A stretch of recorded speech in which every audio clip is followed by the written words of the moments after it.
insults, to racial, sexual, and religious chauvinism, to rabid nationalist fervor, are beginning not to work. Business of who I am and whether I'm good or bad or achieving or not, all that's learned along the way. It's just a ride. And we can change it anytime we want. It's only a choice. No effort, no work, no job, no savings of money. I realized that I had the game wrong. That the game was to find out what I already was.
We were saying how very important it is to bring about in the human mind the radical revolution. The crisis is a crisis in consciousness, a crisis that cannot anymore accept the old norms, the old patterns, the ancient traditions. And considering what the world is now, with all the misery, conflict, destructive brutality, aggression, and so on, man is still as he was. He's still brutal, violent, aggressive, acquisitive, competitive, and he has built a society along these lines.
Society today is composed of a series of institutions. From political institutions, legal institutions, religious institutions, to institutions of social class, familial values, and occupational specialization. It is obvious the profound influence these traditionalized structures have in shaping our understandings and perspectives. Yet, of all the social institutions we are born into, directed by, and conditioned upon, there seems to be no system as taken for granted and misunderstood as the monetary system. Taking on nearly religious proportions, the established monetary institution exists as one of the most unquestioned forms of faith there is. How money is created, the policies by which it is governed, and how it truly affects society are unregistered interests of the great majority of the population.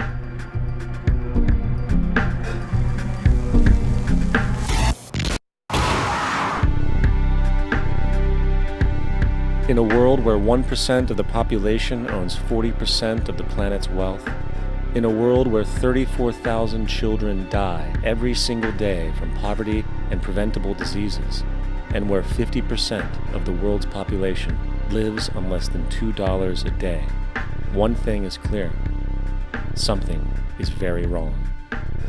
And whether we are aware of it or not, the lifeblood of all of our established institutions, and thus society itself, is money. Therefore, understanding this institution of monetary policy is critical to understanding why our lives are the way they are. Unfortunately, economics is often viewed with confusion and boredom. Endless streams of financial jargon coupled with intimidating mathematics quickly deters people from attempts at understanding it. However, the fact is, the complexity associated with the financial system is a mere mask, designed to conceal one of the most socially paralyzing structures humanity has ever endured.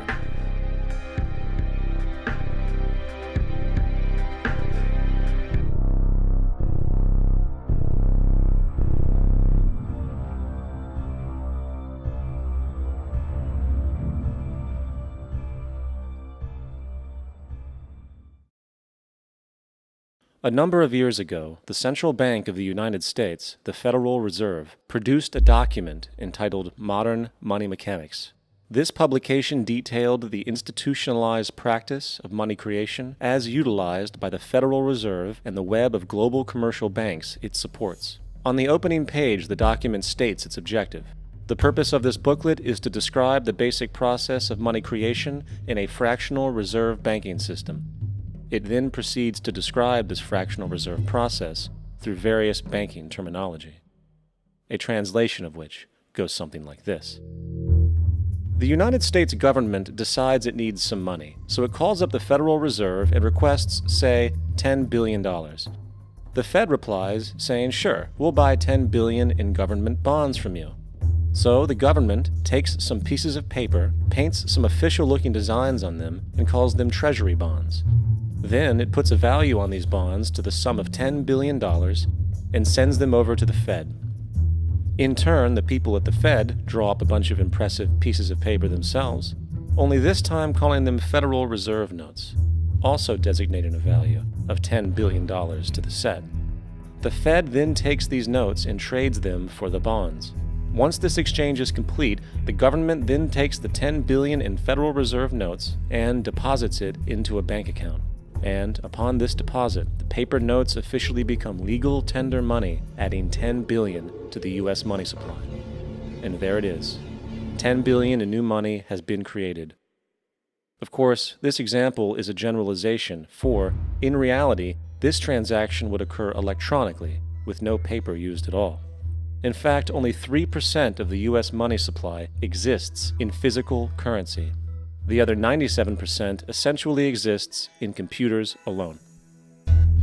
Now, government bonds are, by design, instruments of debt, and when the Fed purchases these bonds, with money it essentially created out of thin air, the government is actually promising to pay back that money to the Fed. In other words, the money was created out of debt.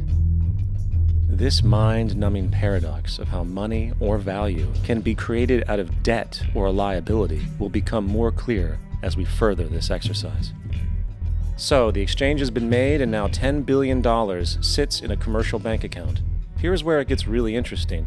For as based on the fractional reserve practice, that $10 billion deposit instantly becomes part of the bank's reserves, just as all deposits do. And regarding reserve requirements, as stated in Modern Money Mechanics, a bank must maintain legally required reserves equal to a prescribed percentage of its deposits. It then quantifies this by stating, under current regulations, the reserve requirement against most transaction accounts is 10%.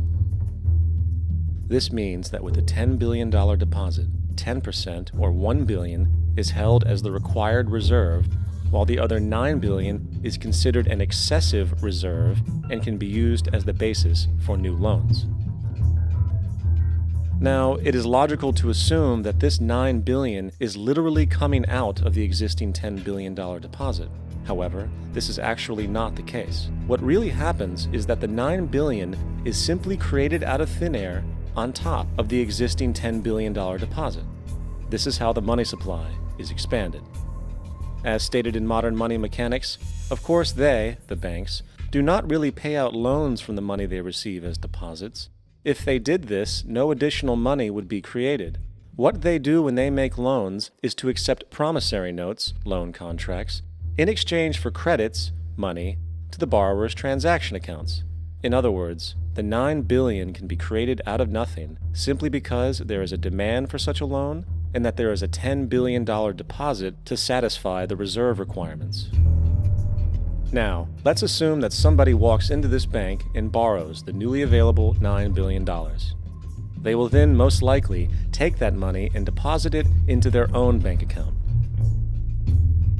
The process then repeats, for that deposit becomes part of the bank's reserves.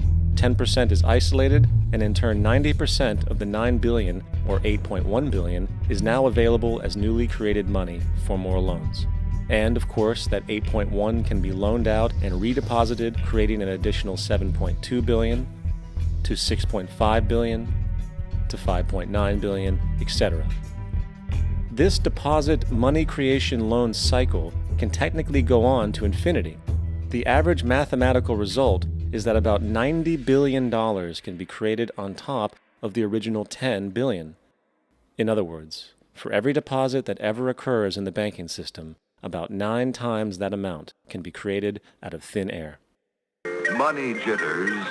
Ask the obliging Bank of America for a jar of soothing instant money, M-O-N-E-Y, in the form of a convenient personal loan. So, now that we understand how money is created by this fractional reserve banking system, a logical yet elusive question might come to mind. What is actually giving this newly created money value? The answer?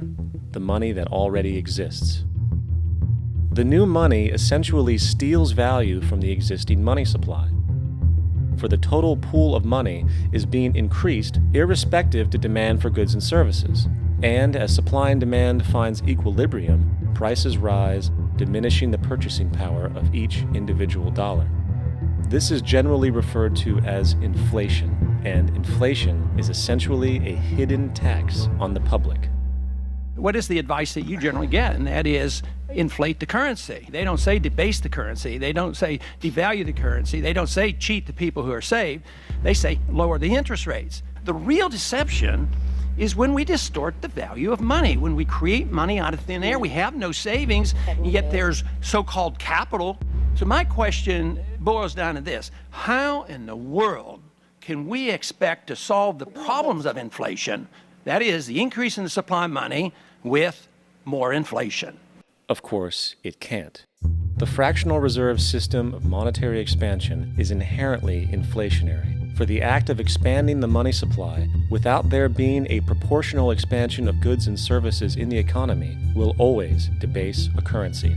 In fact, a quick glance at the historical values of the US dollar versus the money supply reflects this point definitively, for the inverse relationship is obvious.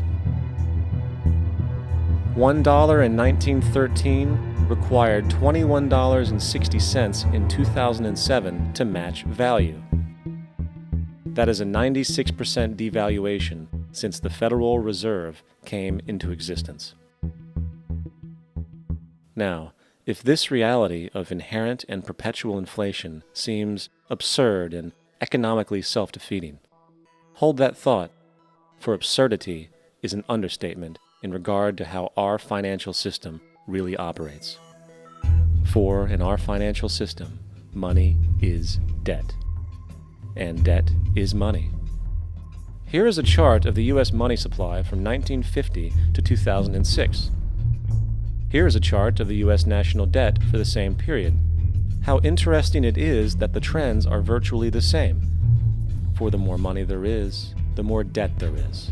The more debt there is, the more money there is. To put it a different way, every single dollar in your wallet is owed to somebody by somebody. For remember, the only way the money can come into existence is from loans. Therefore, if everyone in the country were able to pay off all debts, including the government, there would not be $1 in circulation.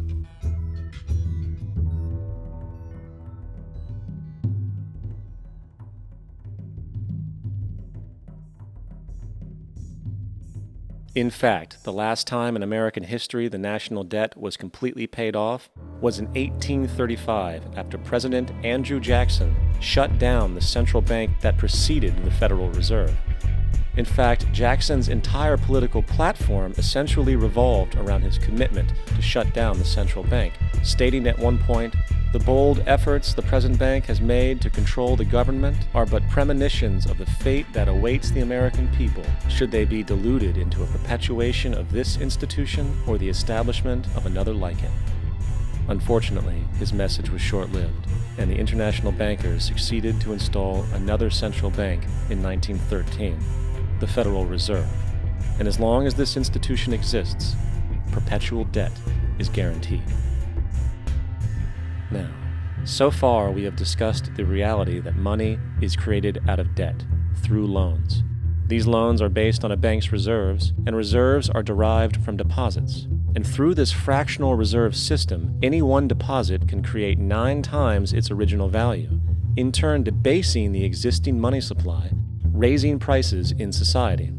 And since all this money is created out of debt and circulated randomly through commerce, people become detached from their original debt, and a disequilibrium exists, where people are forced to compete for labor in order to pull enough money out of the money supply to cover their costs of living.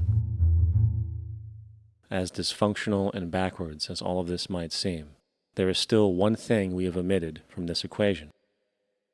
And it is this element of the structure which reveals the truly fraudulent nature of the system itself: the application of interest. When the government borrows money from the Fed, or when a person borrows money from a bank, it almost always has to be paid back with accrued interest. In other words, almost every single dollar that exists must be eventually returned to a bank with interest paid as well. But if all money is borrowed from the central bank and is expanded by commercial banks through loans, only what would be referred to as the principal is being created in the money supply. So then, where is the money to cover all of the interest that is charged? Nowhere. It doesn't exist. The ramifications of this are staggering, for the amount of money owed back to the banks will always exceed the amount of money that is available in circulation. This is why inflation is a constant in the economy, for new money is always needed to help cover the perpetual deficit built into the system, caused by the need to pay the interest. What this also means is that mathematically, defaults and bankruptcy are literally built into the system, and there will always be poor pockets of society that get the short end of the stick. An analogy would be a game of musical chairs, for once the music stops, somebody is left out to dry. And that's the point. It invariably transfers true wealth from the individual to the banks. For if you are unable to pay for your mortgage, they will take your property. This is particularly enraging when you realize that not only is such a default inevitable due to the fractional reserve practice, but also because of the fact that the money that the bank loaned to you didn't even legally exist in the first place. In 1969, there was a Minnesota court case involving a man named Jerome Daly, who was challenging the foreclosure of his home by the bank which provided the loan to purchase it. His argument was that the mortgage contract required both parties, being he and the bank, each put up a legitimate form of property for the exchange. In legal language, this is called consideration. Mr. Daly explained that the money was, in fact, not the property of the bank, for it was created out of nothing as soon as the loan agreement was signed. Remember what modern money mechanics stated about loans? What they do when they make loans is to accept promissory notes in exchange for credits. Reserves are unchanged by the loan transactions, but deposit credits constitute new additions to the total deposits of the banking system. In other words, the money doesn't come out of their existing assets. The bank is simply inventing it, putting up nothing of its own, except for a theoretical liability on paper.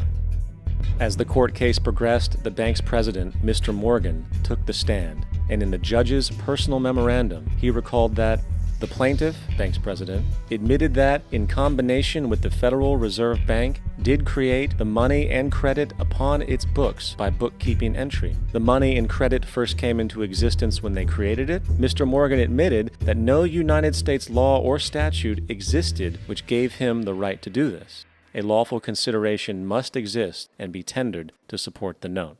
The jury found that there was no lawful consideration, and I agree. He also poetically added, "Only God can create something of value out of nothing."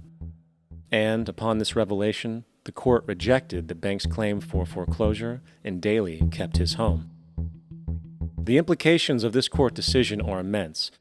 For every time you borrow money from a bank, whether it is a mortgage loan or a credit card charge, the money given to you is not only counterfeit, it is an illegitimate form of consideration, and hence voids the contract to repay, for the bank never had the money as property to begin with. Unfortunately, such legal realizations are suppressed and ignored, and the game of perpetual wealth transfer and perpetual debt continues. And this brings us to the ultimate question: why? During the American Civil War, President Lincoln bypassed the high-interest loans offered by the European banks and decided to do what the Founding Fathers advocated, which was to create an independent and inherently debt-free currency. It was called the greenback. Shortly after this measure was taken, an internal document circulated between private British and American banking interests stated, "Slavery is but the owning of labor and carries with it the care of laborers, while the European plan is that capital shall control labor by controlling wages. This can be done by controlling the money. It will not do to allow the greenback, as we cannot control that." The fractional reserve policy perpetrated by the Federal Reserve, which has spread in practice to the great majority of banks in the world, is, in fact, a system of modern slavery. Think about it. Money is created out of debt. And what do people do when they are in debt? They submit to employment to pay it off. But if money can only be created out of loans, how can society ever be debt-free? It can't. And that's the point. And it is the fear of losing assets coupled with the struggle to keep up with the perpetual debt and inflation inherent in the system, compounded by the inescapable scarcity within the money supply itself, created by the interest that can never be repaid, that keeps the wage slave in line, running on the hamster wheel with millions of others, in effect powering an empire that truly benefits only the elite at the top of the pyramid. For, at the end of the day, who are you really working for? The banks. Money is created in a bank and invariably ends up in a bank. They are the true masters, along with the corporations and governments they support. Physical slavery requires people to be housed and fed. Economic slavery requires people to feed and house themselves. It is one of the most ingenious scams for social manipulation ever created, and at its core, it is an invisible war against the population. Debt is the weapon used to conquer and enslave societies, and interest is its prime ammunition. And as the majority walks around oblivious to this reality, the banks, in collusion with governments and corporations, continue to perfect and expand their tactics of economic warfare, spawning new bases, such as the World Bank and International Monetary Fund, while also inventing a new type of soldier, the birth of the economic hitman.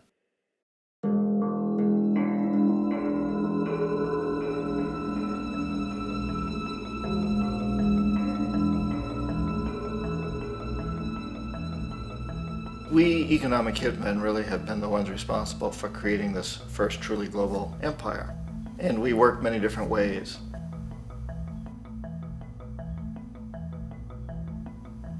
But perhaps the most common is that we will identify a country that has resources our corporations covet, like oil, and then arrange a huge loan to that country from the World Bank or one of its sister organizations. But the money never actually goes to the country. Instead, it goes to our big corporations to build infrastructure projects in that country, power plants, industrial parks, ports, things that benefit a few rich people in that country, in addition to our corporations, but really don't help the majority of the people at all. However, those people, the whole country is left holding a huge debt. It's such a big debt they can't repay it, and that's part of the plan, that they can't repay it. And so at some point, we economic hitmen go back to them and say, listen, you owe us a lot of money, can't pay your debts, so sell your oil real cheap to our oil companies.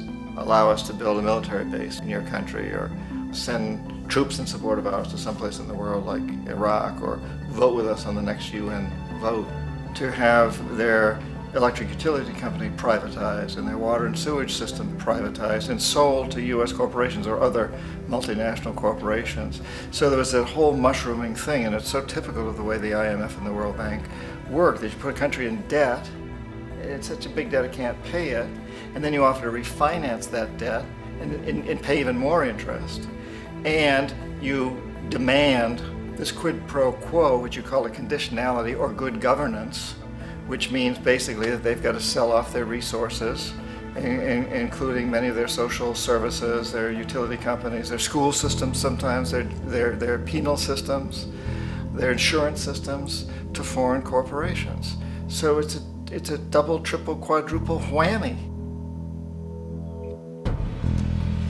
The precedent for economic hitmen really began back in the early 50s when democratically elected Mossadegh, who was elected in Iran, he was considered to be the hope for democracy in the Middle East and around the world. He was Time Magazine's Man of the Year. But one of the things that he'd run on and began to implement was the idea that foreign oil companies needed to pay the Iranian people a lot more for the oil that they were taking out of Iran. The Iranian people should benefit from their own oil. Strange policy. We didn't like that, of course. But we were afraid to do what we normally were doing, which was to send in the military. Instead, we sent in one CIA agent, Kermit Roosevelt, Teddy Roosevelt's relative. And Kermit went in with a few $1 million and was very, very effective and efficient. And in a short amount of time, he managed to get Mossadegh overthrown and brought in the Shah of Iran to replace him, who always was favorable to oil. And it was extremely effective. Mobs overflow Tehran. Army officers shout that Mossadegh has surrendered and his regime as virtual dictator of Iran is ended. Pictures of the Shah are paraded through the streets as sentiment reverses. The Shah is welcomed home. So back here in the United States, in Washington, people looked around and said, wow, that was easy and cheap.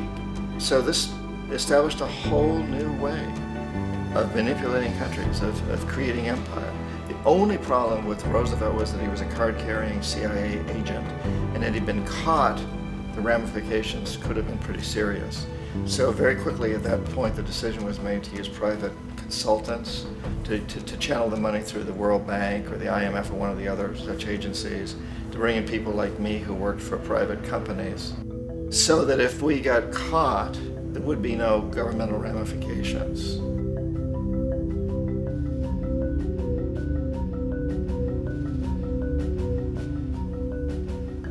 When Arbenz became president of Guatemala, the country was very much under the thumbs of United Fruit Company, the big international corporations. And Arbenz ran on this ticket that says, you know, we want to get the land back to the people.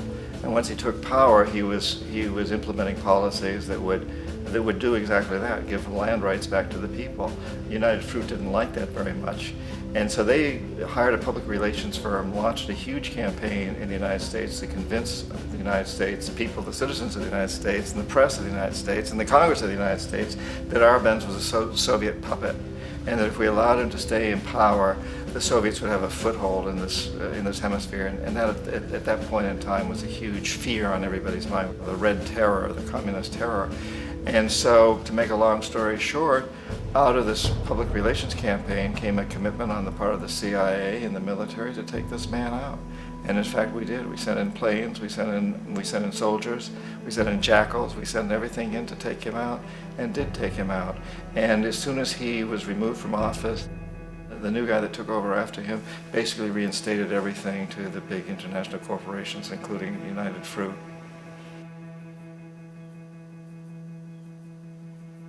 Ecuador for many, many years had been ruled by pro-US dictators, often relatively brutal. Then it was decided that they were going to have a truly democratic election. Jaime Roldos ran for office, and his main goal, he said, as president would be to make sure that Ecuador's resources were used to help the people. And he won, overwhelming, by more votes than anybody had ever won anything in Ecuador. And he began to implement these policies to make sure that the profits from oil went to help the people. Well, we didn't like that in the United States. I was sent down as one of several economic hitmen to change Roldos, to corrupt him, to bring him around, to let him know, okay, you can get very rich, you and your family, if you play our game, but if you continue to try to keep these policies you've promised, you're going to go. He wouldn't listen. He was assassinated. As soon as the plane crashed, the whole area was cordoned off. The only people allowed in were U.S. military from a nearby base and some of the Ecuadorian military. When an investigation was launched, two of the key witnesses died in car accidents before they had a chance to testify. A lot of very, very strange things that went on around the assassination of Jaime Roldos. I, like most people who've really looked at this case, have absolutely no doubt that it was an assassination. And of course, in my position as an economic hitman, I was always expecting something to happen to Jaime, whether it be a coup or assassination, I wasn't sure, but that he would be taken down because he was not being corrupted. He would not allow himself to be corrupted the way we wanted to corrupt him.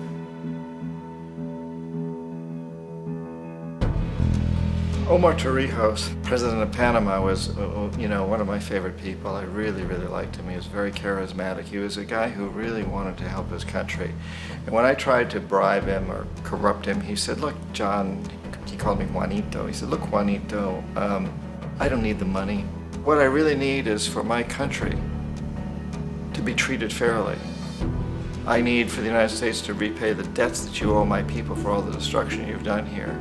I need to be in a position where I can help other Latin American countries win their independence and be free of this terrible presence from the north that you people are exploiting us so badly.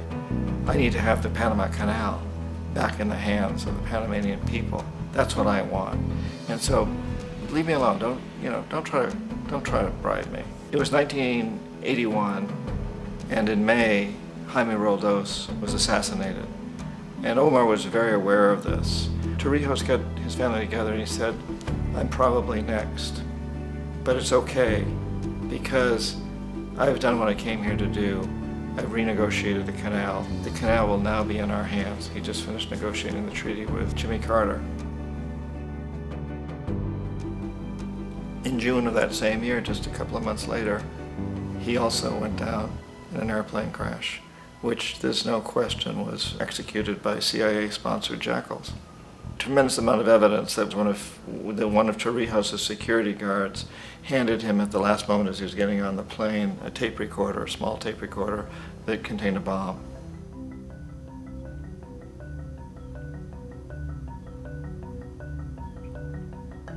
It is interesting to me how this system has continued pretty much the same way for years and years and years, except the economic hitmen have got better and better and better. Then we come up with, very recently, what happened in Venezuela. In 1998, Hugo Chavez gets elected president, following a long line of presidents who had been very corrupt and basically destroyed the economy of the country. And Chavez was elected amidst all that. Chavez stood up to the United States, and he's done it primarily demanding that Venezuelan oil be used to help the Venezuelan people. Well, we didn't like that in the United States. So in 2002, a coup was staged, which there's no question in my mind, and most other people's minds, that the CIA was behind that coup.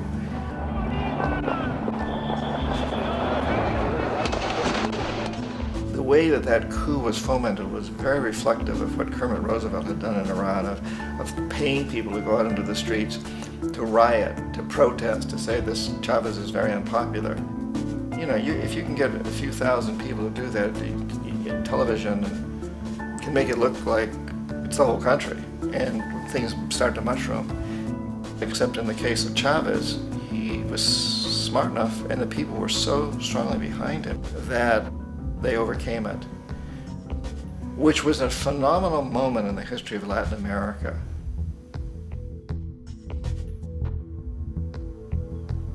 Iraq actually is a perfect example of the way the whole system works. So we economic hitmen are the first line of defense. We go in and we try to corrupt governments and get them to accept these huge loans, which we then use as leverage to basically own them.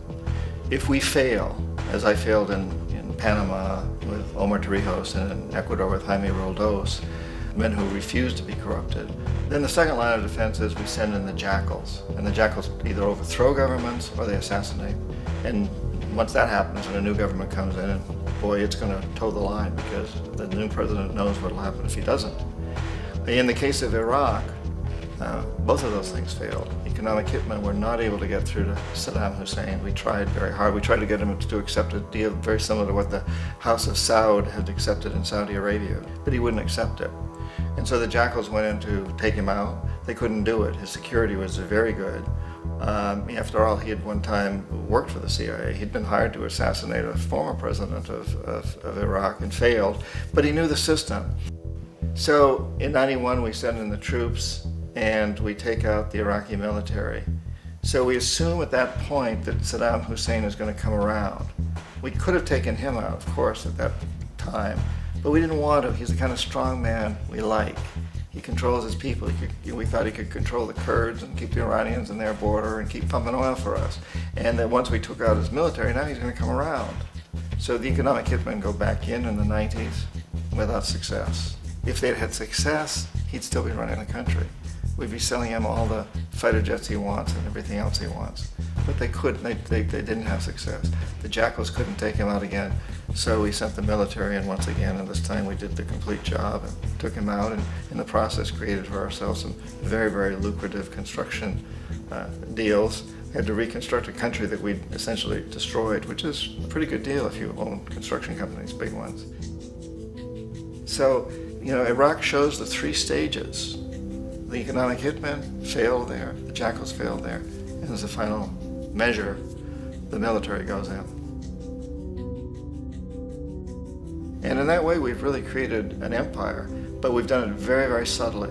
It's clandestine. All the empires of the past were built on the military, and everybody knew they were building them. So the British knew they were building them, the French, the Germans, the Romans, the Greeks. And they were proud of it, and they always had some excuse like spreading civilization, spreading some religion, something like that. But they knew they were doing it.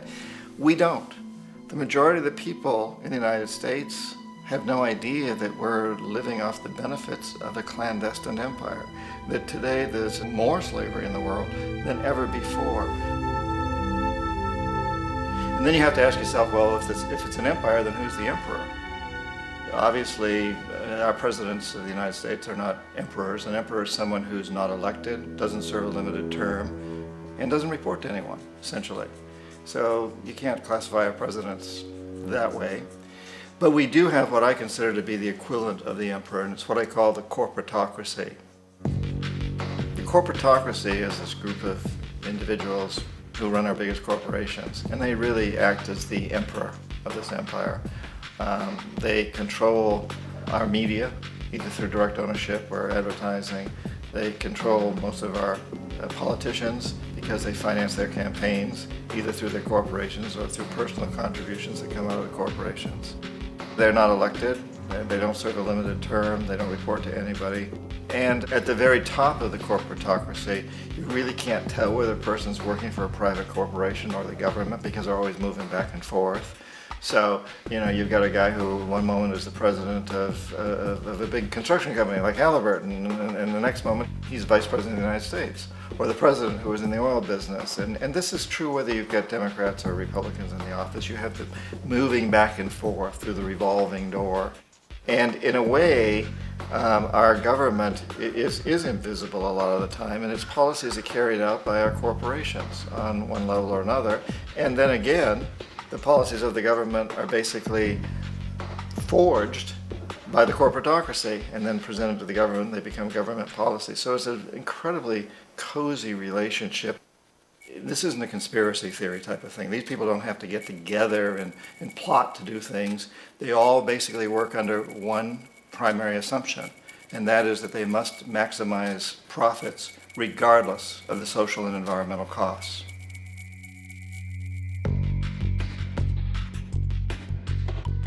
This process of manipulation by the corporatocracy through the use of debt, bribery, and political overthrow is called globalization.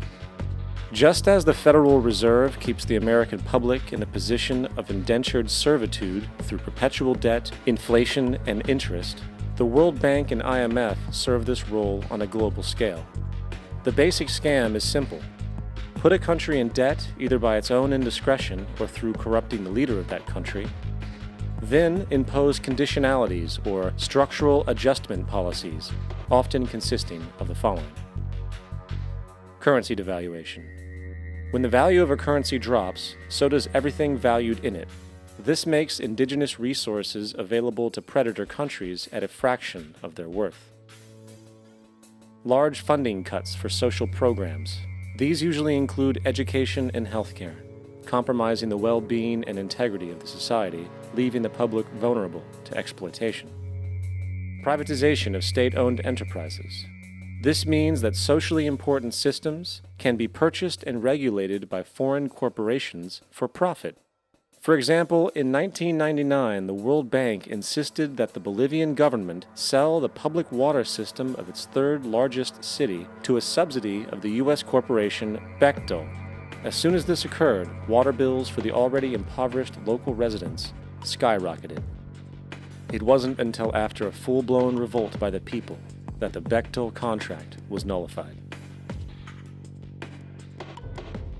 Then there is trade liberalization, or the opening up of the economy through removing any restrictions on foreign trade.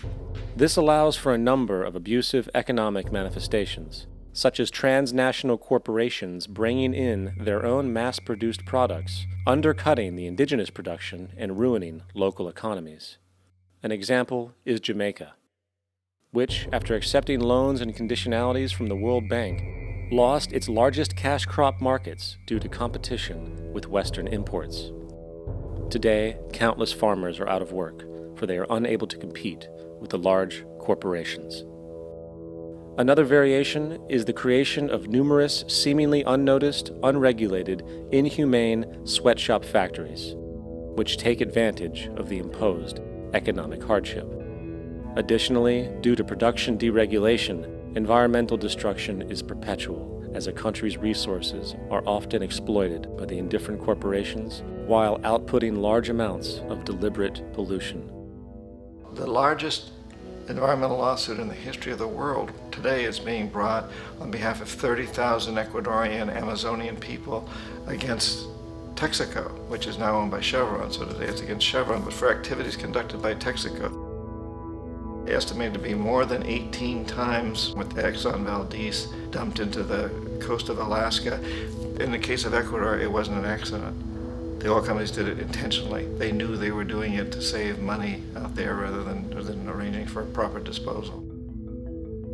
Furthermore, a cursory glance at the performance record of the World Bank reveals that the institution, which publicly claims to help poor countries develop and alleviate poverty, has done nothing but increase poverty and the wealth gap, while corporate profits soar.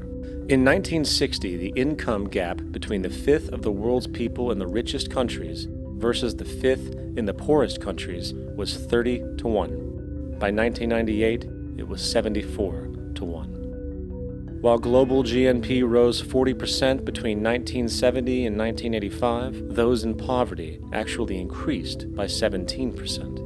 While from 1985 to 2000, those living on less than $1 a day increased by 18%.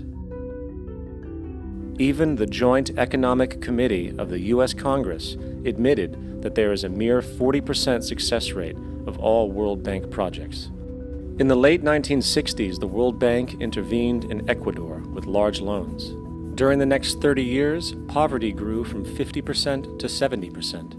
Under or unemployment grew from 15 to 70%. Public debt increased from 240 million to 16 billion, while the share of resources allocated to the poor went from 20% to 6%. In fact, by the year 2000, 50% of Ecuador's national budget had to be allocated for paying its debts. It is important to understand the World Bank is, in fact, a U.S. bank supporting U.S. interests, for the United States holds veto power over decisions, as it is the largest provider of capital. And where did it get this money? You guessed it, it made it out of thin air through the Fractional Reserve Banking System.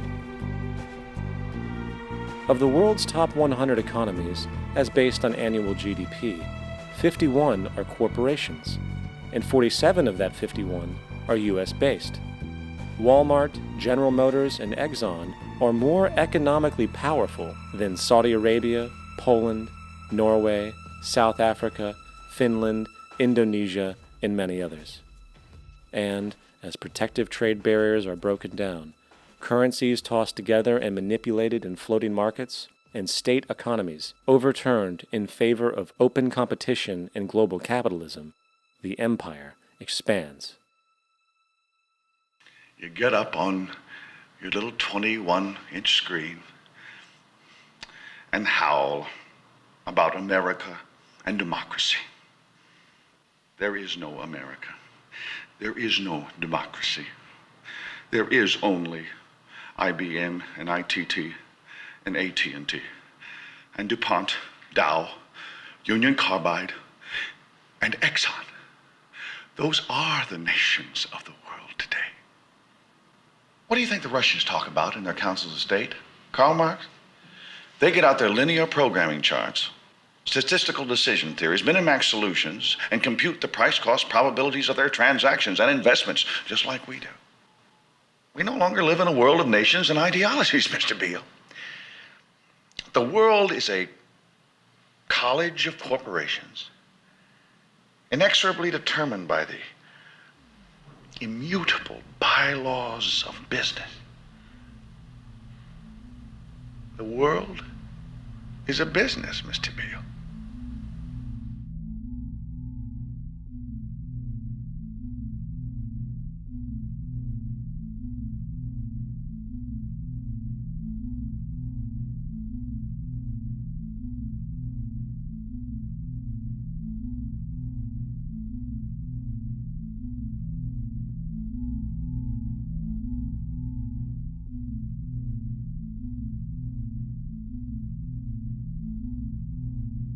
The world is being taken over by a handful of business powers who dominate the natural resources we need to live while controlling the money we need to obtain these resources.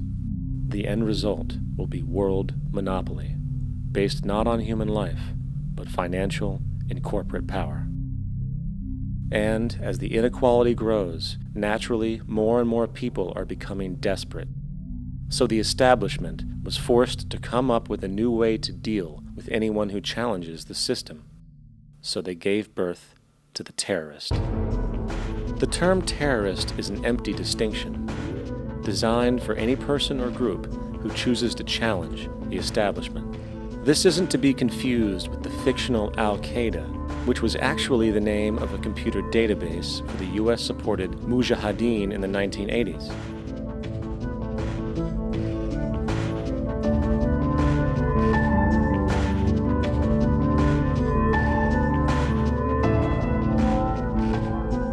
In 2007, the Department of Defense received $161.8 billion for the so-called global war on terrorism. According to the National Counterterrorism Center, in 2004, roughly 2,000 people were killed internationally due to supposed terrorist acts. Of that number, 70 were American. Using this number as a general average, which is extremely generous, It is interesting to note that twice as many people die from peanut allergies a year than from terrorist acts. Concurrently, the leading cause of death in America is coronary heart disease, killing roughly 450,000 each year.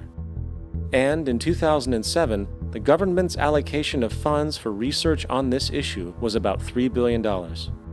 This means that the U.S. government in 2007 spent 54 times the amount for preventing terrorism than it spent for preventing a disease which kills 6,600 times more people annually than terrorism does. Yet, as the name terrorism and Al-Qaeda are arbitrarily stamped on every news report relating to any action taken against U.S. interests, the myth grows wider. In mid-2008, the U.S. Attorney General actually proposed that the U.S. Congress officially declare war against the fantasy. Not to mention, as of July 2008, there are now over 1 million people currently on the U.S. terrorist watch list. These so-called counterterrorism measures, of course, have nothing to do with social protection, and everything to do with preserving the establishment amongst the growing anti-American sentiment both domestically and internationally, which is legitimately founded on the greed-based corporate empire expansion that is exploiting the world. The true terrorists of our world do not meet at the docks at midnight or scream Allah Akbar before some violent action. The true terrorists of our world wear $5,000 suits and work in the highest positions of finance, government, and business. So, what do we do? How do we stop a system of greed and corruption that has so much power and momentum? How do we stop this aberrant group behavior which feels no compassion for, say, the millions slaughtered in Iraq and Afghanistan, so the corporatocracy can control energy resources and opium production for Wall Street profit?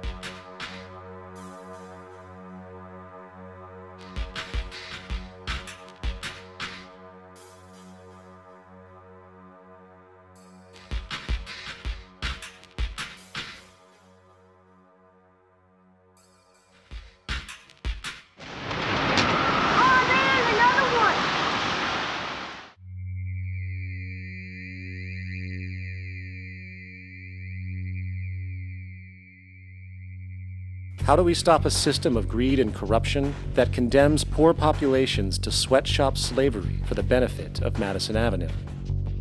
Or that engineers false flag terror attacks for the sake of manipulation? Or that generates built-in modes of social operation which are inherently exploitative? Or that systematically reduces civil liberties and violates human rights in order to protect itself from its own shortcomings? How do we deal with the numerous covert institutions, such as the Council on Foreign Relations, the Trilateral Commission, and the Bilderberg Group, and other undemocratically elected groups which, behind closed doors, collude to control the political, financial, social, and environmental elements of our lives? In order to find the answer, we must first find the true underlying cause. For the fact is, the selfish, corrupt, power, and profit-based groups are not the true source of the problem. They are symptoms.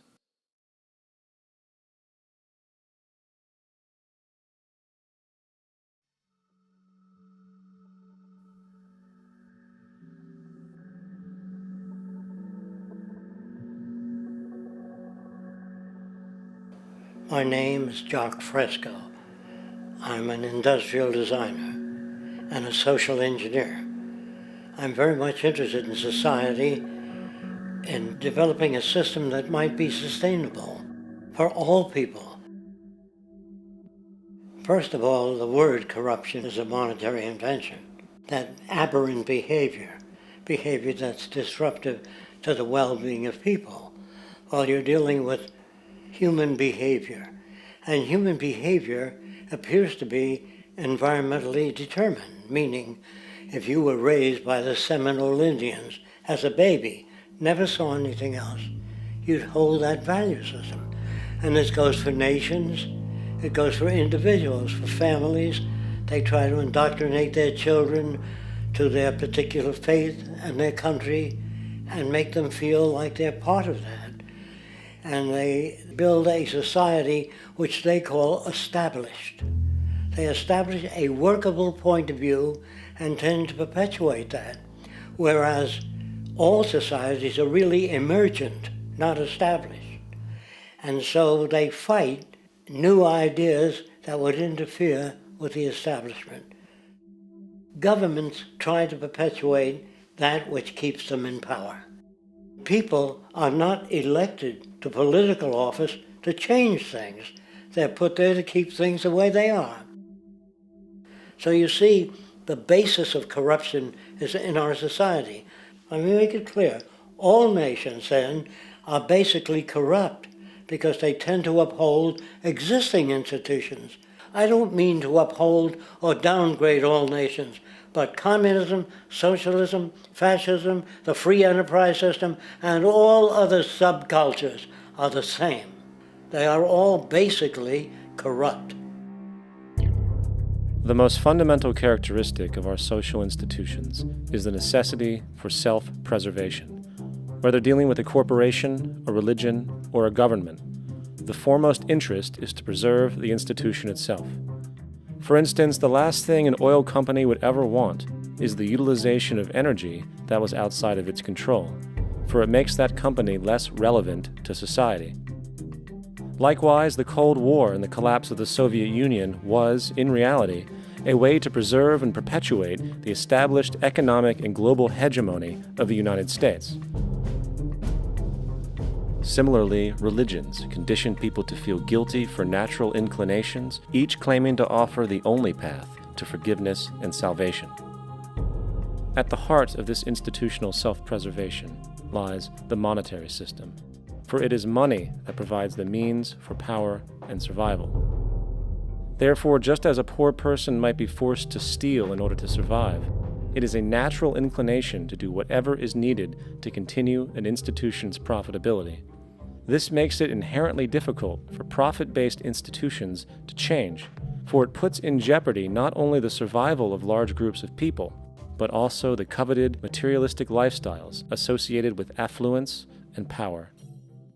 Therefore, the paralyzing necessity to preserve an institution, regardless of its social relevance, is largely rooted in the need for money or profit.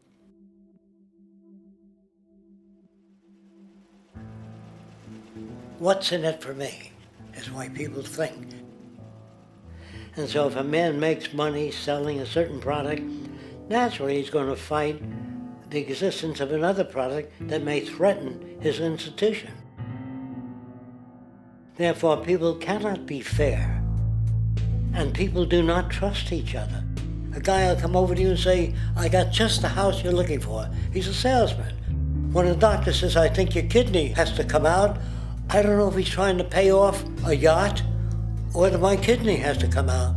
It's hard in a monetary system to trust people.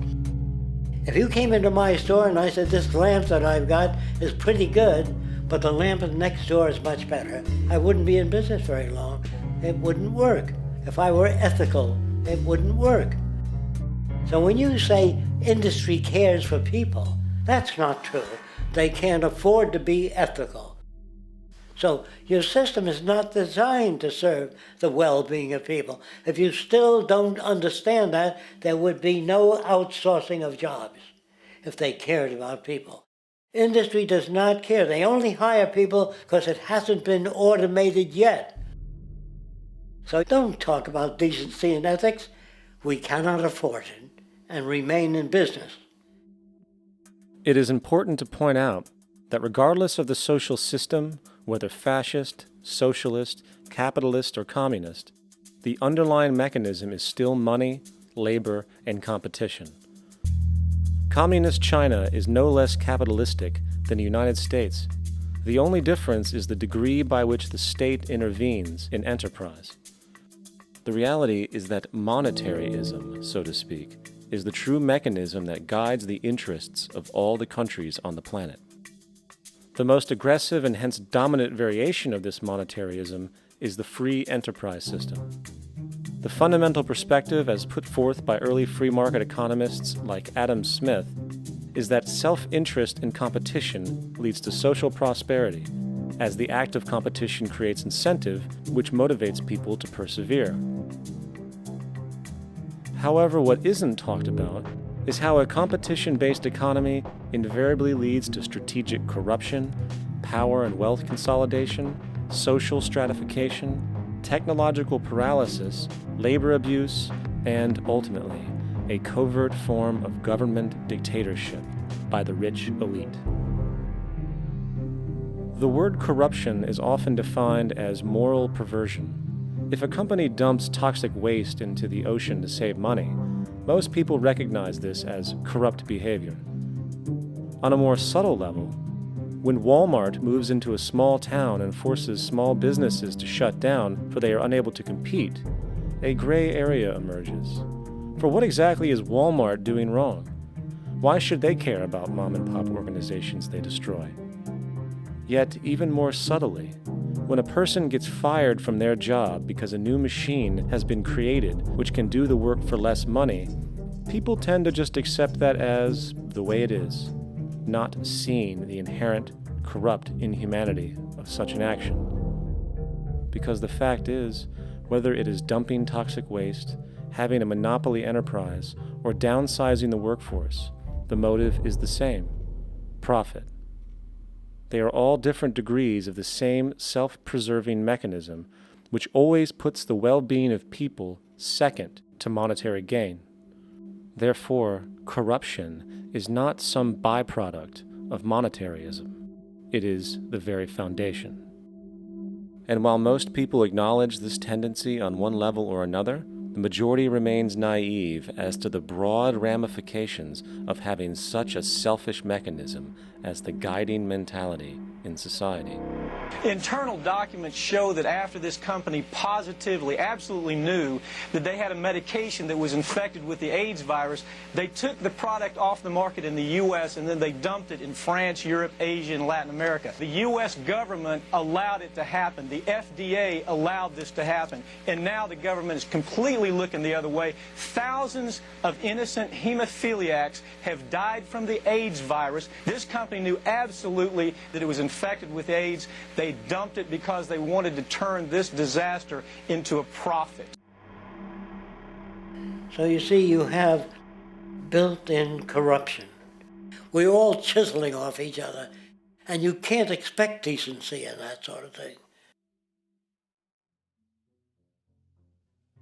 And feeling that, they don't know who to elect. They think in terms of a democracy, which is not possible in a monetary-based economy. If you have more money to advertise your position, the position you desire in government, that isn't a democracy. It serves those in positions of differential advantage. So it's always a dictatorship of the elitists, the financially wealthy.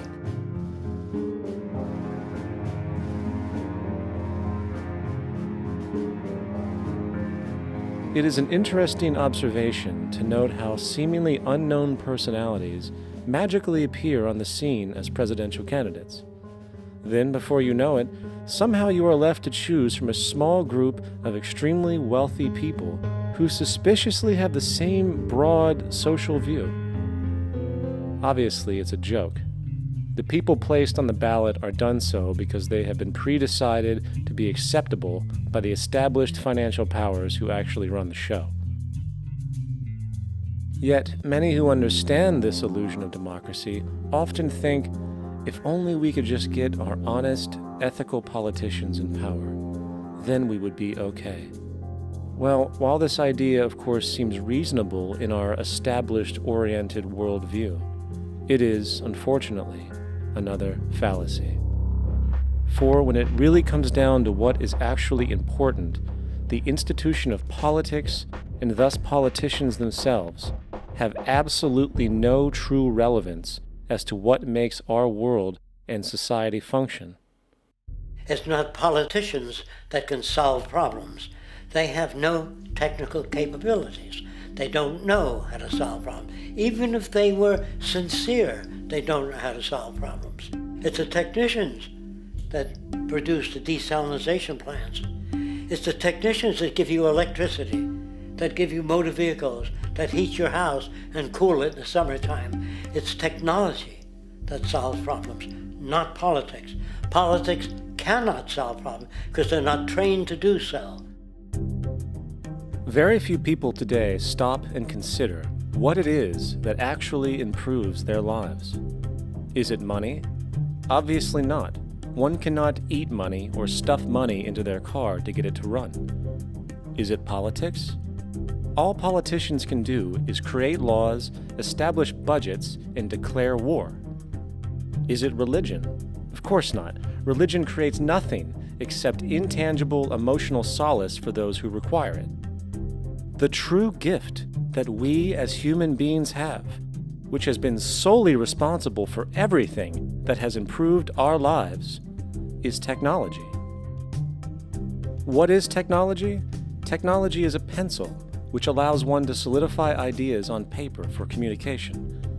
Technology is an automobile which allows one to travel faster than feet would allow. Technology is a pair of eyeglasses which enables sight for those who need it. Applied technology itself is merely an extension of human attributes which reduces human effort, freeing humans from a particular chore or problem. Imagine what your life would be like today without a telephone, or an oven, or a computer, or an airplane. Everything in your home, which you take for granted, from a doorbell, to a table, to a dishwasher, is technology generated from the creative, scientific ingenuity of human technicians, not money, politics, or religion. These are false institutions. And writing your congressman is fantastic. They tell you to write your congressman if you want something done. The men in Washington should be at the forefront of technology, the forefront of human studies, the forefront of crime, all the factors that shape human behavior. You don't have to write your congressman. What kind of people are they that are appointed to do that job? The future will have great difficulty. And the question that's raised by politicians is, how much will a project cost? The question is not how much will it cost. Do we have the resources? And we have the resources today to house everyone, build hospitals all over the world, build schools all over the world, the finest equipment and labs for teaching and doing medical research. So you see, we have all that, but we're in a monetary system. And in the monetary system, there's profit. And what is the fundamental mechanism that drives the profit system besides self-interest? What is it exactly that maintains that competitive edge at its core? Is it high efficiency and sustainability? No, that isn't part of their design. Nothing produced in our profit-based society is even remotely sustainable or efficient. If it was, there wouldn't be a multi-million-dollar-a-year service industry for automobiles, nor would the average lifespan for most electronics be less than 3 months before they're obsolete. Is it abundance? Absolutely not. Abundance, as based on the laws of supply and demand, is actually a negative thing. If a diamond company finds 10 times the usual amount of diamonds during their mining, it means the supply of diamonds has increased, which means the cost and profit per diamond drops. The fact is, efficiency, sustainability, and abundance are enemies of profit. To put it into a word, it is the mechanism of scarcity that increases profits. What is scarcity? Based on keeping products valuable. Slowing up production on oil raises the price. Maintaining scarcity of diamonds keeps the price high. They burn diamonds at the Kimberley diamond mines. They made a carbon that keeps the price up. So then, what does it mean for society when scarcity, either produced naturally or through manipulation, is a beneficial condition for industry? It means that sustainability and abundance will never ever occur in a profit system, for it simply goes against the very nature of the structure. Therefore, it is impossible to have a world without war or poverty. It is impossible to continually advance technology to its most efficient and productive states. And, most dramatically, it is impossible to expect human beings to behave in truly ethical or decent ways.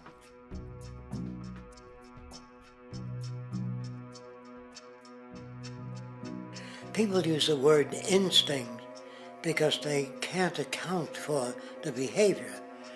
They sit back and they evaluate with their lack of knowledge, and they say things like, humans are built a certain way, greed is a natural thing, as though they've worked for years on it, and it's no more natural than wearing clothing. What we want to do is to eliminate the causes of the problems, eliminate the processes that produce greed and bigotry and prejudice and people taking advantage of one another and elitism, eliminating the need for prisons and welfare. We have always had these problems because we have always lived within scarcity and barter and monetary systems that produce scarcity. If you eradicate the conditions that generate what you call socially offensive behavior, it does not exist. The guy said, well, isn't that inborn? No, it's not. There is no human nature. There's human behavior, and that's always been changed throughout history. You're not born with bigotry and greed and corruption and hatred. You pick that up within the society. War, poverty, corruption, hunger, misery, human suffering will not change in a monetary system. That is, there'll be very little significant change. It's going to take the redesign of our culture, our values, and it has to be related to the carrying capacity of the earth, not some human opinion or some politician's notions of the way the world ought to be, or some religious notions of the conduct of human affairs. And that's what the Venus Project is about. The society that we're about to talk about is a society that is free of all the old superstitions, incarceration, prisons, police, cruelty, and law. All laws will disappear, and the professions will disappear that are no longer valid, such as stockbrokers, bankers, advertising, gone forever, because it's no longer relevant. When we understand that it is technology devised by human ingenuity which frees humanity and increases our quality of life, we then realize that the most important focus we can have is on the intelligent management of the Earth's resources. For it is from these natural resources we gain the materials to continue our path of prosperity. Understanding this, we then see that money fundamentally exists as a barrier to these resources, for virtually everything has a financial cost. And why do we need money to obtain these resources? Because of real or assumed scarcity. We don't usually pay for air and tap water because it is in such high abundance, selling it would be pointless. So then, logically speaking, if resources and technologies applicable to creating everything in our societies, such as houses, cities, and transportation, were in high enough abundance, there would be no reason to sell anything.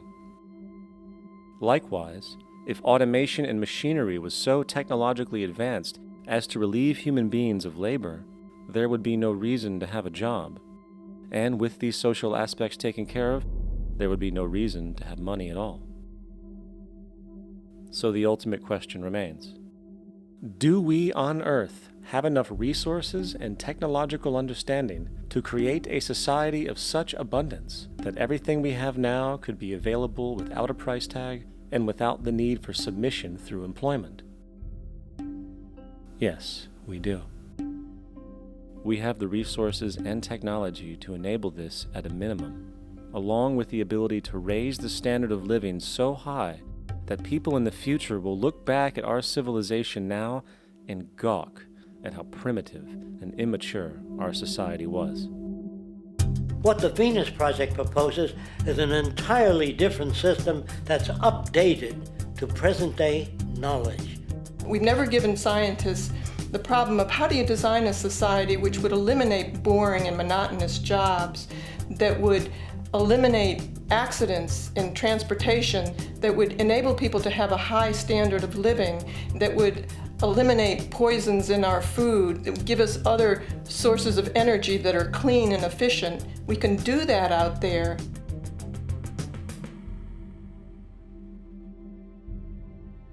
The major difference between a resource-based economy and a monetary system is that a resource-based economy is really concerned with people and their well-being, where a monetary system has become so distorted that the concerns of the people are really secondary, if they're there at all. The products that are turned out are for how much money you can get. If there is a problem in society and you can't earn money from solving that problem, then it won't be done. The resource-based economy is really not close to anything that's been tried. And with all our technology today, we can create abundance. It could be used to improve everyone's lifestyle. Abundance all over the world if we use our technology wisely and maintain the environment. It's a very different system, and it's very hard to talk about because the public is not that well enough informed as to the state of technology.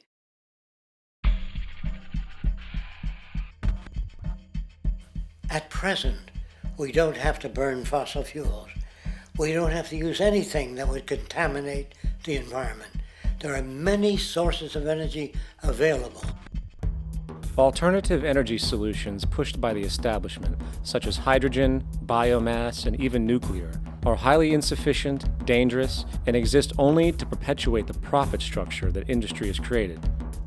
When we look beyond the propaganda and self-serving solutions put forth by the energy companies, we find a seemingly endless stream of clean, abundant, and renewable energy for generating power.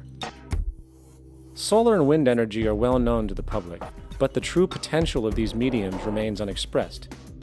Solar energy, derived from the sun, has such abundance that 1 hour of light at high noon contains more energy than what the entire world consumes in a year. If we could capture 0.01% of this energy, the world would never have to use oil, gas, or anything else. The question then is not availability, but the technology to harness it. And there are many advanced mediums today which could accomplish just that, if they were not hindered by the need to compete for market share with the established energy power structures. Then there's wind energy. Wind energy has long been denounced as weak, and due to being location-driven, impractical. This is simply not true. The U.S. Department of Energy admitted in 2007 that if wind was fully harvested in just 3 of America's 50 states, it could power the entire nation. And then there are the rather unknown mediums of tidal and wave power. Tidal power is derived from tidal shifts in the ocean. Installing turbines which capture this movement generates energy.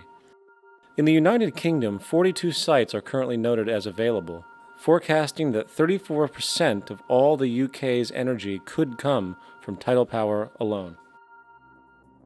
Wave power, which extracts energy from the surface motions of the ocean, is estimated to have a global potential of up to 80,000 terawatt-hours a year. This means 50% of the entire planet's energy usage could be produced from this medium alone. Now, it is important to point out that tidal, wave, solar, and wind power requires virtually no preliminary energy to harness, unlike coal, oil, gas, biomass, hydrogen, and all the others. In combination, these 4 mediums alone, if efficiently harnessed through technology, could power the world forever. That being said, there happens to be another form of clean, renewable energy which trumps them all: geothermal power.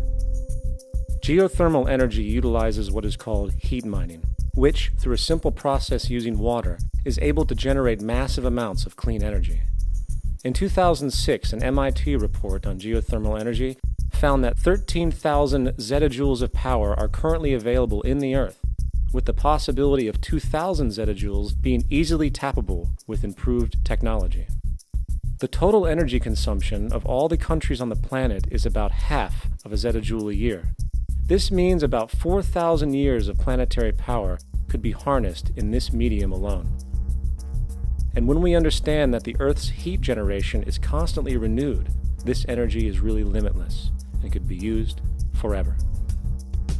These energy sources are only a few of the clean, renewable mediums available, and as time goes on, we will find more. The grand realization is that we have total energy abundance without the need for pollution, traditional conservation, or in fact, a price tag. And what about transportation? The prevailing means of transportation in our societies is by automobile and aircraft, both of which predominantly need fossil fuels to run.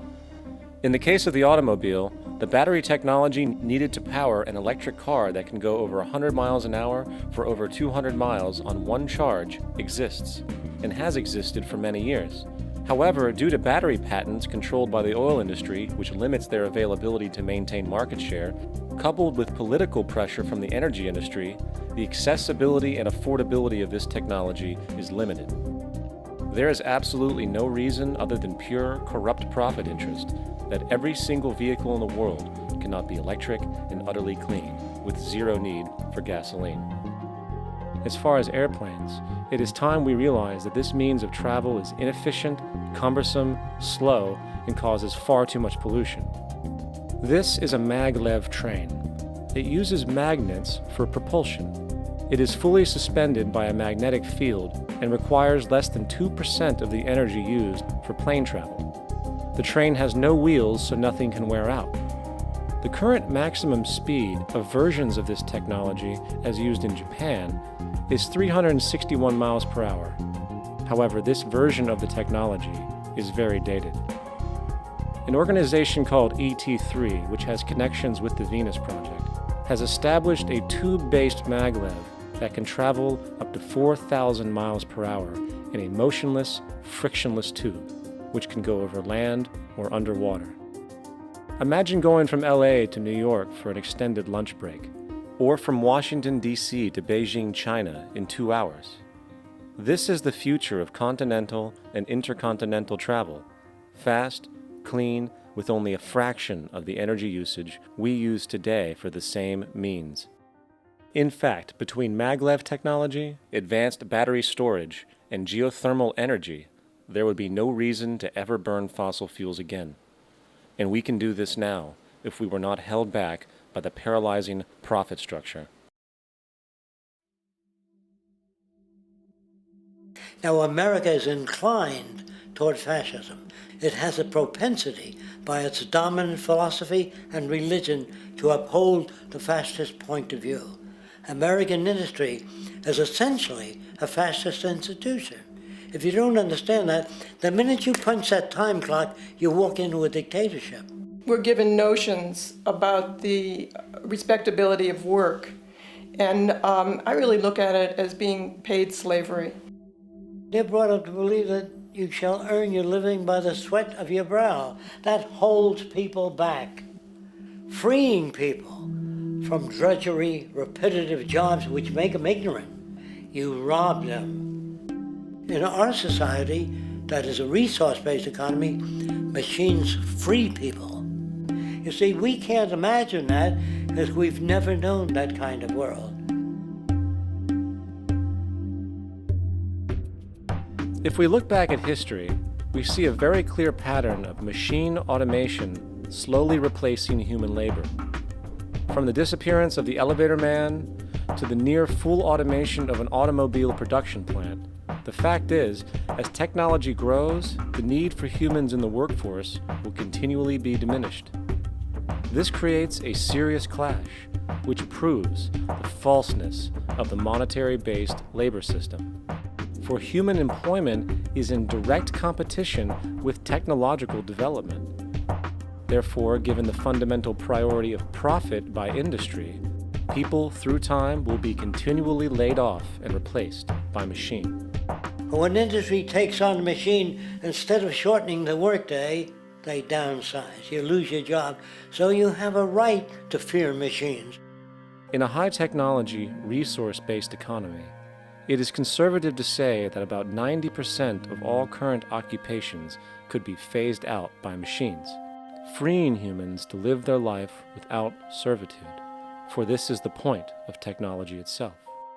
And through time, with nanotechnology and other highly advanced forms of science, it is not far-fetched to see how even complex medical procedures could be performed by machines as well, and based on the pattern, with much higher success rates than humans get today.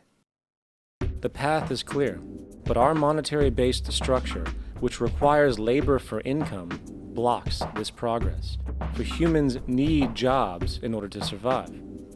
The bottom line is that this system must go, or we will never be free, and technology will be constantly paralyzed. We have machines that clean out sewers. It frees a human being from doing that. So look at machines as extensions of human performance. Furthermore, many occupations today will have simply no basis to exist in a resource-based economy, such as anything associated with the management of money, advertising, along with the legal system itself. For without money, a great majority of the crimes that are committed today would never occur. Virtually all forms of crime are a consequence of the monetary system, either directly or by neuroses inflicted through financial deprivation. Therefore, laws themselves could eventually become extinct. Instead of putting up a sign, drive carefully, slippery when wet, put abrasive in the highway so it's not slippery when wet. And if a person gets in a car that's drunk and the car oscillates a great deal, there's a little pendulum that swings up and back, and that'll pull the car over to the side. Not a law solution. Put sonar and radar in automobiles so they can't hit one another. Man-made laws are attempts to deal with occurring problems, and not knowing how to solve them, they make a law. In the United States, the most privatized, capitalist country on the planet, it should come as no surprise that it also has the largest prison population in the world, growing every year. Statistically, most of these people are uneducated and come from poor, deprived societies. And, contrary to propaganda, it is this environmental conditioning which lures them into criminal and violent behavior. However, society looks the other way in regard to this point.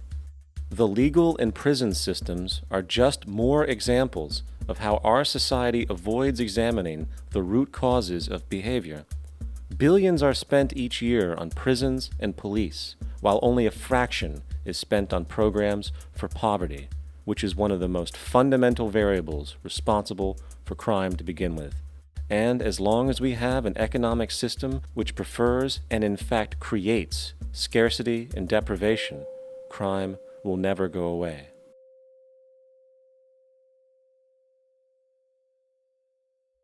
If people have access to the necessities of life without servitude, debt, barter, trade, they behave very differently.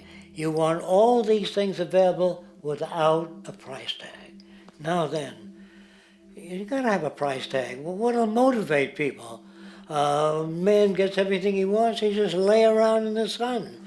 This is the myth they perpetuate. People in our culture are trained to believe that the monetary system produces incentive. If they have access to things, why should they want to do anything? They will lose their incentive. That's what you're taught to support the monetary system. When you take money out of the scenario, there would be different incentives, very different incentives. When people have access to the necessities of life, their incentives change. What about the moon and the stars? New incentives arise. If you make a painting that you will enjoy giving it to other people, not selling it.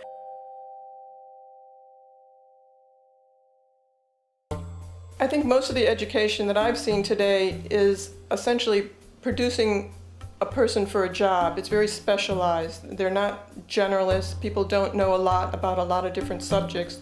I don't think you could get people to go to war if they knew a lot about a lot of things. I think education is mostly rote, and they're not taught how to solve problems. They're not given the tools emotionally or within their own field of how to do critical thinking. A resource-based economy, the education would be very different. Our society's major concern is mental development and to motivate each person to their highest potential. Because our philosophy is the smarter people are, the richer the world, because everybody becomes a contributor. The smarter your kids are, the better my life will be, because they'll be contributing more constructively to the environment and to my life, because everything that we devise within a resource-based economy would be applied to society. There would be nothing to hold it back.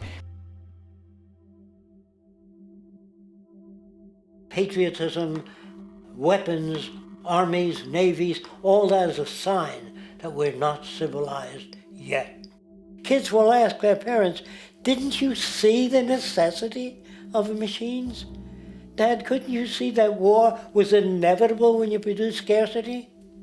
Isn't it obvious? Of course the kid will understand that you were pinheads, raised merely to serve the established institutions. We're such an abominable, sick society that we won't make the history book. They just say that large nations took land from smaller nations, used force and violence. You'll get history talked about as corrupt behavior all the way along until the beginning of the civilized world. That's when all the nations work together. World unification, working toward common good for all human beings, and without anyone being subservient to anyone else. Without social stratification, whether it be technical elitism or any other kind of elitism, eradicated from the face of the earth. The state does nothing because there is no state.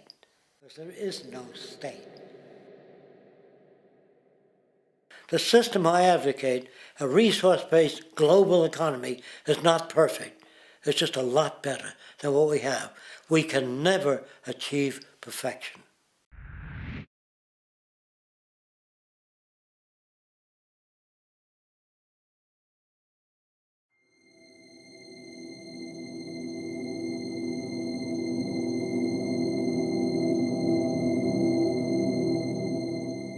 The social values of our society, which has manifested in perpetual warfare, corruption, oppressive laws, social stratification, irrelevant superstitions, environmental destruction, and a despotic, socially indifferent, profit-oriented ruling class, is fundamentally the result of a collective ignorance of two of the most basic insights humans can have about reality: the emergent and symbiotic aspects of natural law. The emergent nature of reality is that all systems, whether it is knowledge, society, technology, philosophy, or any other creation, will, when uninhibited, undergo fluid, perpetual change. What we consider commonplace today, such as modern communication and transportation, would have been unimaginable in ancient times.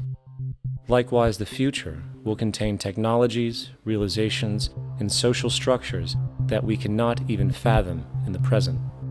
We have gone from alchemy to chemistry, from a geocentric universe to a heliocentric, from believing that demons were the cause of illness to modern medicine. This development shows no sign of ending, and it is this awareness that aligns us and leads us on a continuous path to growth and progress. Static, empirical knowledge does not exist. Rather, it is the insight of the emergence of all systems we must recognize. This means we must be open to new information at all times, even if it threatens our current belief system and hence identities. Sadly, society today has failed to recognize this, and the established institutions continue to paralyze growth by preserving outdated social structures. Simultaneously, the population suffers from a fear of change, for their conditioning assumes a static identity, and challenging one's belief system usually results in insult and apprehension, for being wrong is erroneously associated with failure, when, in fact, to be proven wrong should be celebrated, for it is elevating someone to a new level of understanding, furthering awareness. The fact is, there is no such thing as a smart human being, for it is merely a matter of time before their ideas are updated, changed, or eradicated. And this tendency to blindly hold on to a belief system, sheltering it from new, possibly transforming information, is nothing less than a form of intellectual materialism. The monetary system perpetuates this materialism not only by its self-preserving structures, but also through the countless number of people who have been conditioned into blindly and thoughtlessly upholding these structures, therefore becoming self-appointed guardians of the status quo. Sheep, which no longer need a sheepdog to control them, for they control each other by ostracizing those who step out of the norm. This tendency to resist change and uphold existing institutions for the sake of identity, comfort, power, and profit is completely unsustainable and will only produce further imbalance, fragmentation, distortion, and invariably, destruction. It's time to change. From hunters and gatherers to the agricultural revolution to the industrial revolution, the pattern is clear. It is time for a new social system which reflects the understandings we have today. The monetary system is a product of a period of time where scarcity was a reality. Now, with the age of technology, it is no longer relevant to society.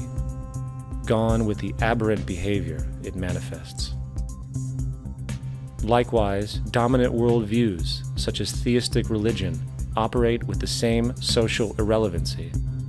Islam, Christianity, Judaism, Hinduism, and all of the others exist as barriers to personal and social growth, for each group perpetuates a closed worldview, and this finite understanding that they acknowledge is simply not possible in an emergent universe. Yet, religion has succeeded in shutting down the awareness of this emergence by instilling the psychological distortion of faith upon its followers, where logic and new information is rejected in favor of traditionalized, outdated beliefs. The concept of God is really a method of accounting for the nature of things. In the early days, people didn't know enough about how things formed, how nature worked, so they invented their own little stories. And they made God in their own image. A guy that gets angry. When people don't behave right, he creates floods and earthquakes. They say it's an act of God.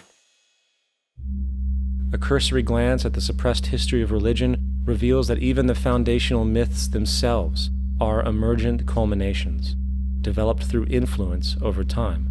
For example, a cardinal doctrine of the Christian faith is the death and resurrection of Christ. This notion is so important that the Bible itself states, "And if Christ be not risen, then is our preaching vain, and your faith is also vain."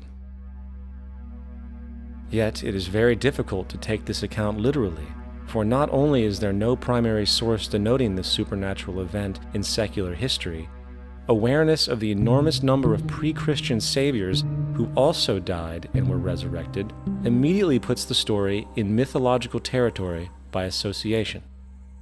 Early church figures such as Tertullian went to great lengths to break these associations, even claiming that the devil caused the similarities to occur, stating in the 2nd century, "The devil, whose business is to pervert the truth, mimics the exact circumstance of the divine sacraments.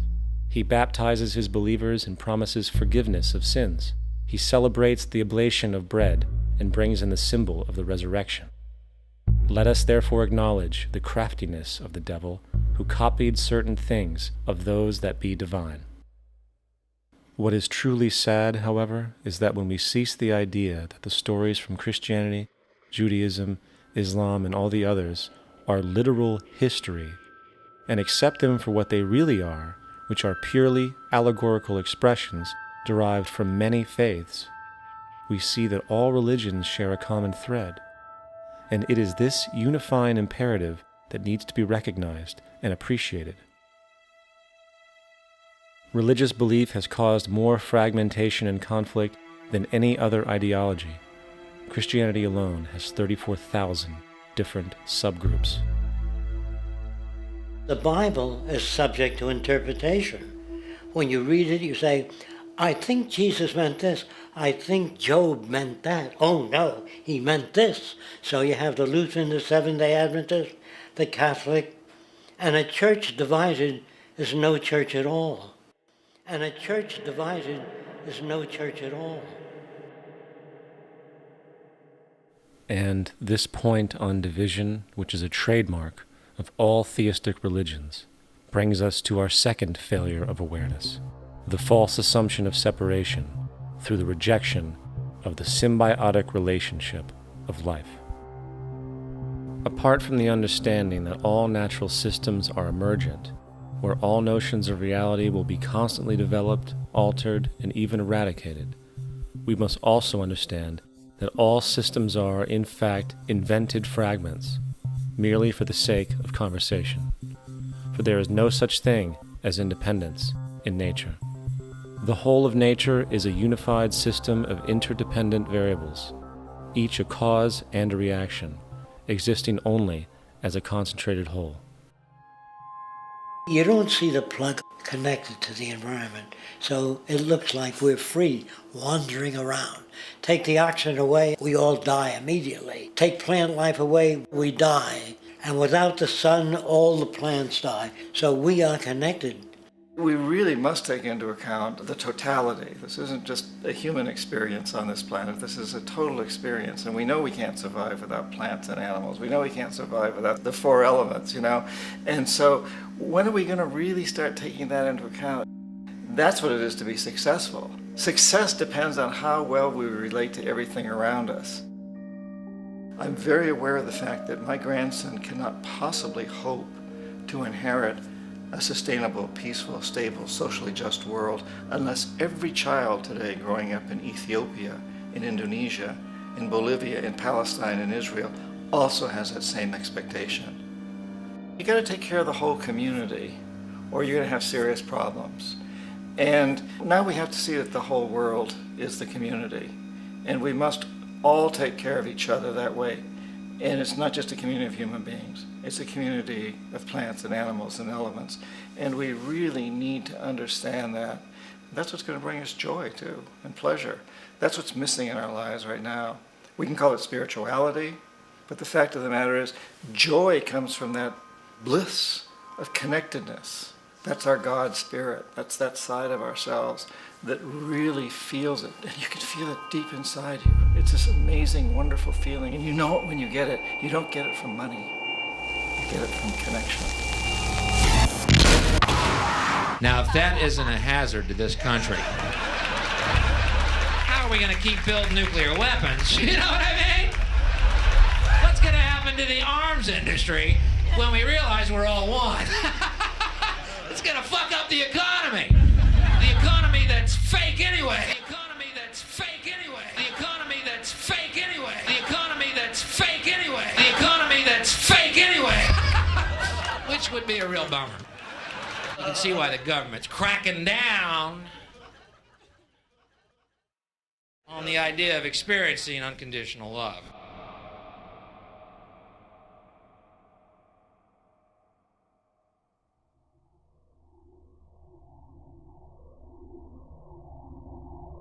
Once we understand that the integrity of our personal existences are completely dependent on the integrity of everything else in our world, we have truly understood the meaning of unconditional love.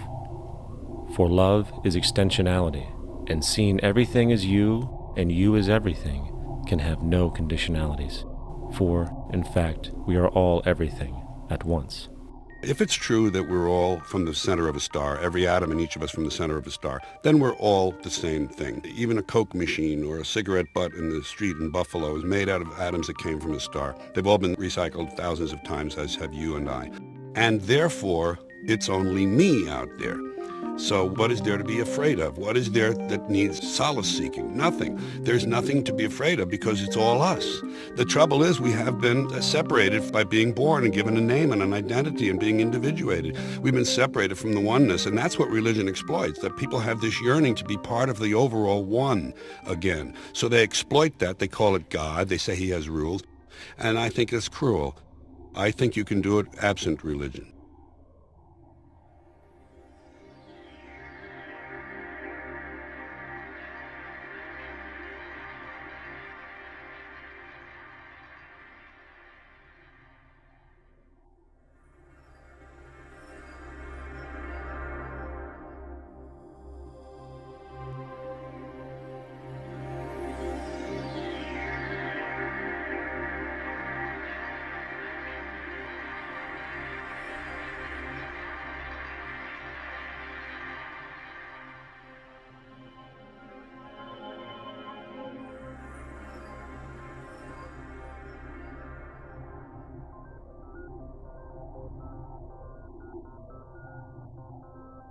It's time to claim the unity our outmoded social systems have broken apart, and work together to create a sustainable global society where everyone is taken care of and everyone is truly free. Your personal beliefs, whatever they may be, are meaningless when it comes to the necessities of life. Every human being is born naked, needing warmth, food, water, shelter. Everything else is auxiliary. Therefore, the most important issue at hand is the intelligent management of the Earth's resources. This can never be accomplished in a monetary system, for the pursuit of profit is the pursuit of self-interest, and therefore imbalance is inherent. Simultaneously, politicians are useless, for our true problems in life are technical, not political. Furthermore, ideologies that separate humanity, such as religion, need strong reflection in the community in regard to its value, purpose, and social relevancy. Hopefully, through time, religion will lose its materialism and basis in superstition and move into the useful field of philosophy. The fact is, society today is backwards, with politicians constantly talking about protection and security rather than creation, unity, and progress. The U.S. alone now spends about $500 billion annually on defense. That is enough to send every high school senior in America to a 4-year college. In the 1940s, the Manhattan Project produced the first true weapon of mass destruction. This program employed 130,000 people at an extreme financial cost. Imagine what our life would be like today if that group of scientists, instead of working on a way of killing people, worked on a way to create a self-sustaining, abundant world.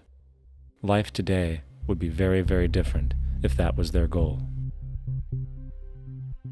Instead of weapons of mass destruction, it is time to unleash something much more powerful.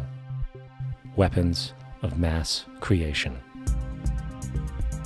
Our true divinity is in our ability to create, and armed with the understanding of the symbiotic connections of life, while being guided by the emergent nature of reality, there is nothing we cannot do or accomplish.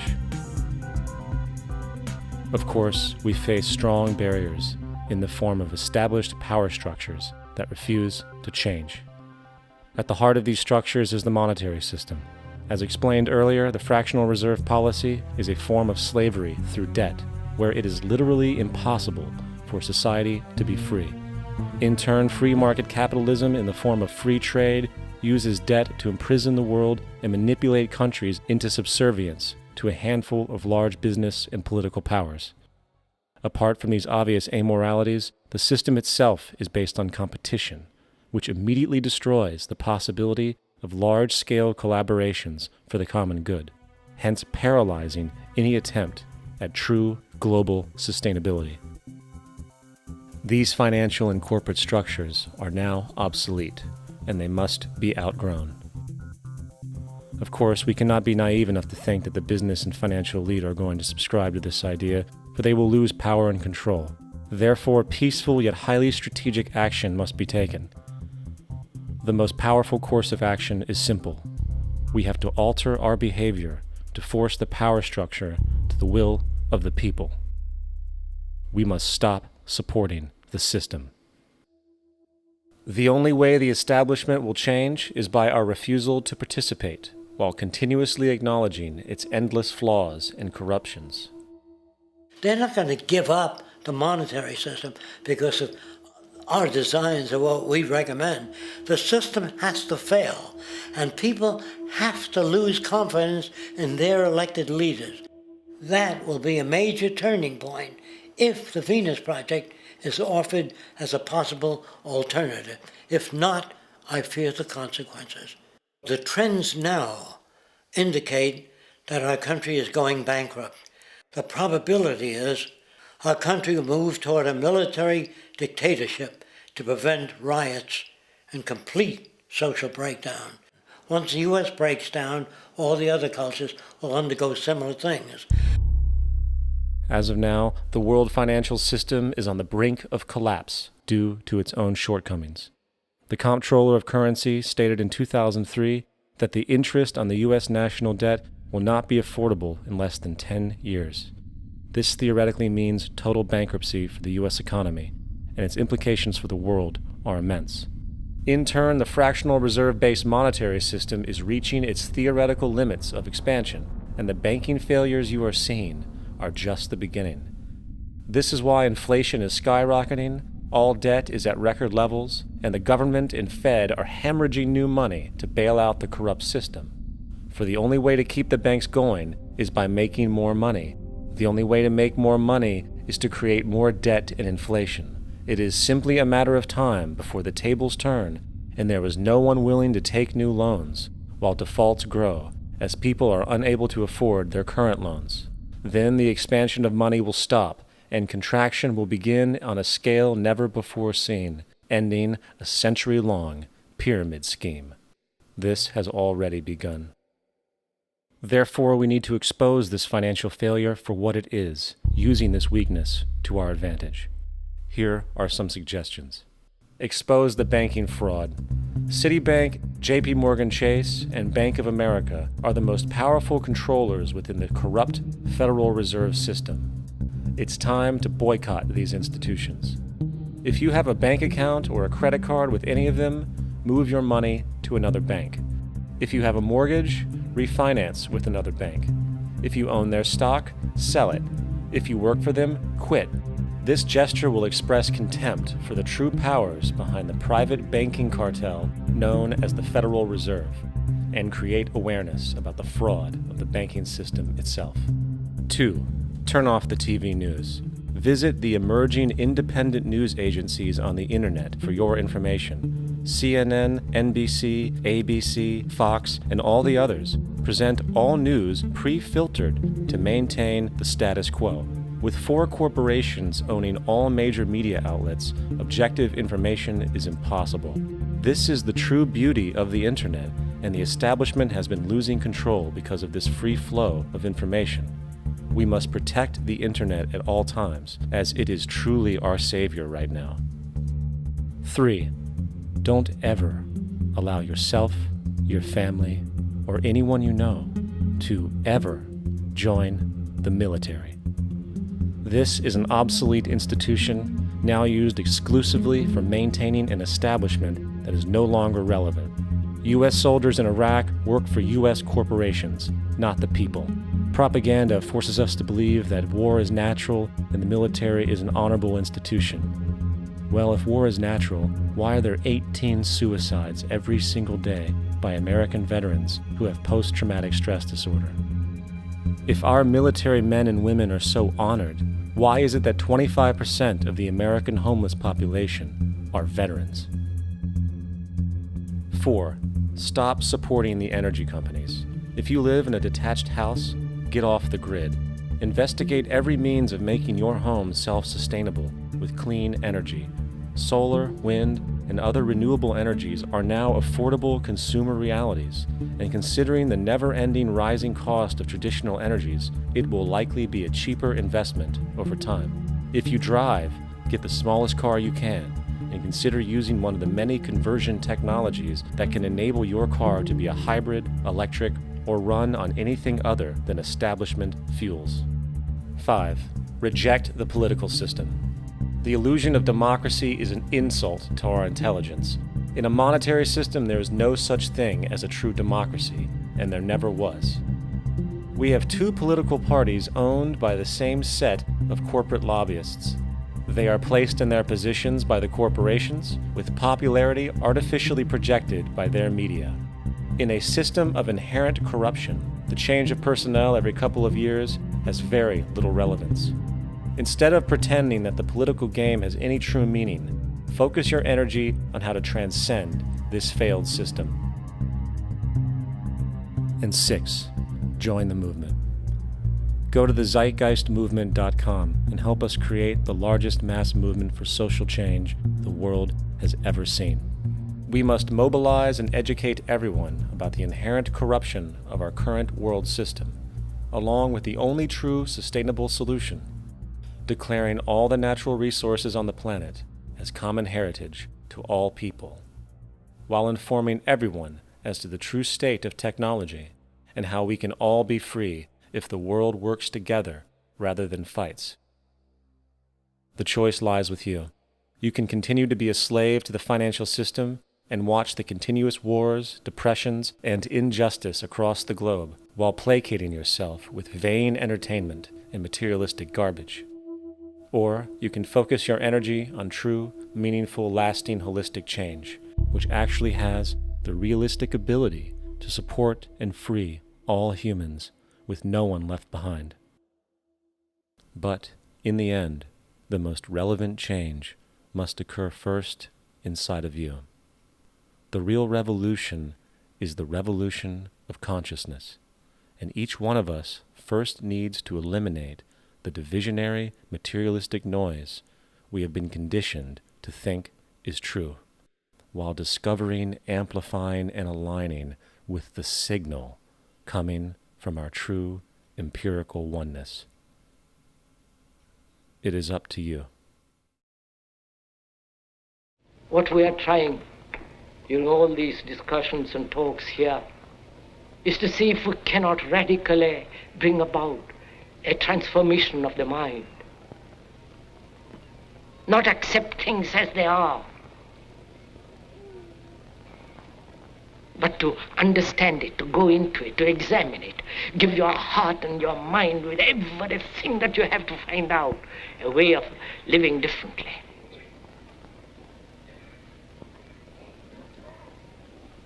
But that depends on you and not somebody else. Because in this there is no teacher, no pupil, there is no leader, there is no guru, there is no master, no savior. You yourself are the teacher and the pupil, you are the master, you are the guru, you are the leader. You are everything. And to understand is to transform what is.